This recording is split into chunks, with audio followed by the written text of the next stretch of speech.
My advice to any new Cambly Kids teachers is to forget any things that you've learned about nationalities and religions and countries and approach this job as what it is. You're teaching children.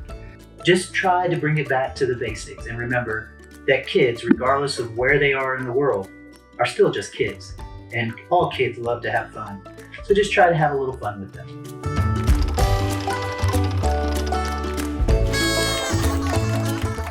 When you teach, you make those lessons fun. Have fun with the kids. Kids, they want to have fun. So have fun with them. Just make it live. Bring it out.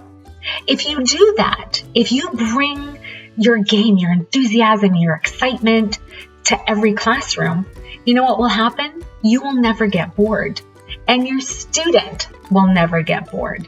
But keep in mind, there is something like being too enthusiastic, like, wow, like that's too intense. Keep it something that you can sustain throughout a 30-minute class.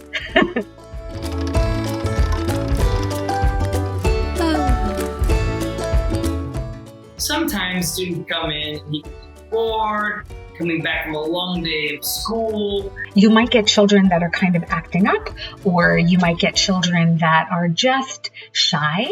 So ask the student, how was your day today? What is your favorite food to eat? If you could do this, would you? These simple questions can really change the whole ambience of the classroom. If you can do that, then now you have the student's attention. I have one little girl who can only focus for half the lesson time. So for the first half of the lesson, we do the lesson as is, and then for the second half, we talk about her toys. She has a Scottish teddy bear named George, and so we talk to George. We ask him questions, we interview him, get his opinion, I do funny voices, and I'll try and work in the lesson's vocabulary to try and consolidate that a little bit. It's good to get kids to use spontaneous language to talk about things that are important to them and real in their lives. So take the time and really get to know these kids and try to figure out what is important to them. What is a connection that you can make with them?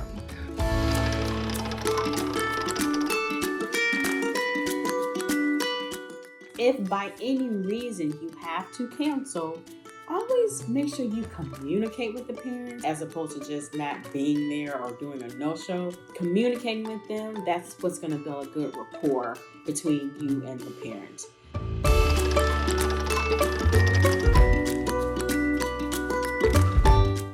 Even if you're a brick and mortar teacher, teaching English as a second language has a little different skill set. So I would urge you to get a teaching certificate in TESOL or TEFL so that you have a deeper understanding of how you can really bring it on for these kids and make class and learning English very exciting. The other things I think I would say is be sure to read the teacher's guidebook. A lot of those new teacher jitters and those new teacher questions will be answered before you even start.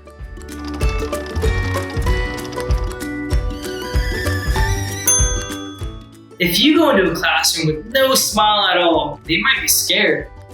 How would you feel if you were in a class with a teacher who was very awkward, just mad face? It wouldn't feel very comfortable. So make sure that you put out that positivity on your students as well. You know, the world is a serious enough place, right? So if you're having a difficult day, and we all do, don't bring it to the classroom, right? Let that part of your day be the best part of your day. If you can do that, then it will become the best part of the day for your student as well, right? That absolutely works. Finally, don't let one not so good lesson distract you because there's always another lesson around the corner. So don't let it get to you. We all have bad days, and just try to do better next time.